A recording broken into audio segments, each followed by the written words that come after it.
Hello, everybody. Scott Golden here with the NXT review for the 25th of January 2011, and we continue through this interesting slog of a show.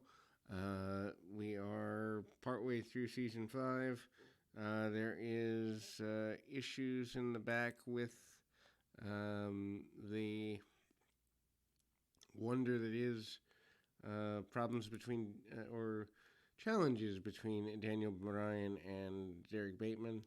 Hype for the continuing of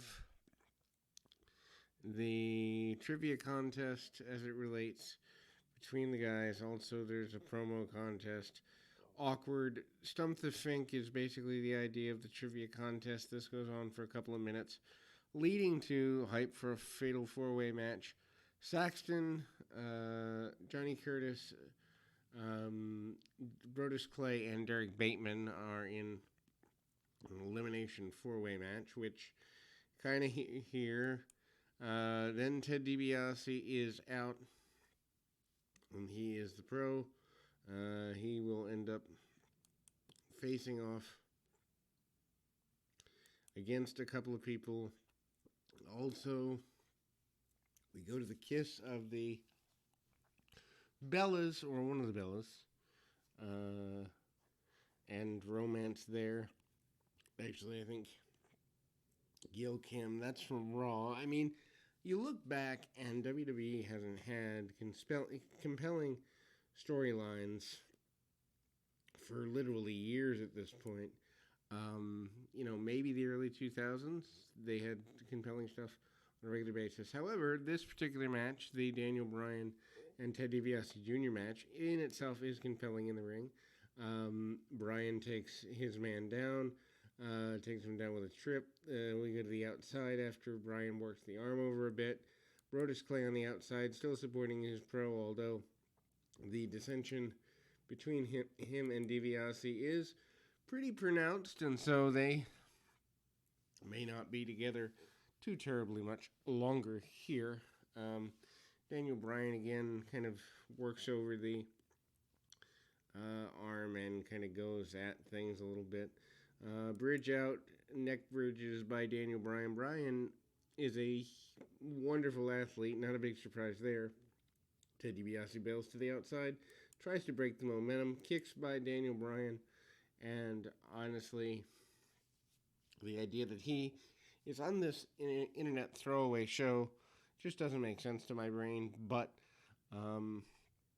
what WWE considers compelling television is kind of unique, to say the very least, ultimately. And so we see a bit of a pin by DiBiase. Attempted, they go to the outside, brawling on the outside. DiBiase, again, probably, to me, one of the better guys in the early 2000s or early 2010s that never really went anywhere long term.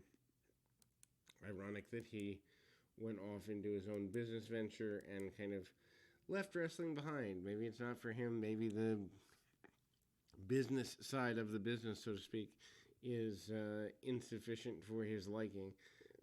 Kick to the head after a flip over follow through there. Daniel Bryan on the top rope and a missile drop kick, shotgun style. Bryan happy with this. DiBiase gets caught in a guillotine type hold. Decent enough, as it were. DiBiase also gets kicked right under the chin, and that three-quarter guillotine is there. Takes the man out, chokes him out. Then we see more hype for the four-person tag match. Hype for the upcoming pay-per-views and other like. Continuation of DiBiase blaming Brodus Clay for his loss of match, and ultimately that gets a little interesting. Then we go into the four-way. Obviously, guy going to have an advantage in the four-way. Brodus Clay Derek Bateman. Bateman, I guess, is a major run. They give them about 8 minutes here. Johnny Curtis out there, Byron Saxton. Not a fan of four ways, but I mean, hey, they're going to do it. Neither guy gets a really early advantage. Brodus Clay, obviously, with all of the, I guess, being an elimination match, they're kind of going for double teams on Brodus Clay. Clay looks strong as he manages to goozle both guys early. Double team maneuver there. And the attempted suplex gets Brodus Clay over quite a bit. Byron Saxton manages to get a bit of an advantage early. Saxton, again, having amazing facials and all of that. He's doing some posing. Brodus Clay using his power and, I guess you'd say, authority to get an advantage here early. More hype for Raw as Brodus Clay continues to use his power throughout, big splashes and the like, nothing worth writing home about. Meanwhile, a crotching on the middle rope on the inside, Byron Saxton taking on Johnny Curtis. Curtis tries to fight free, doesn't get all he wants. Eventually, Saxton gets eliminated for his trouble, and we're down to Brodus Clay and Johnny Curtis.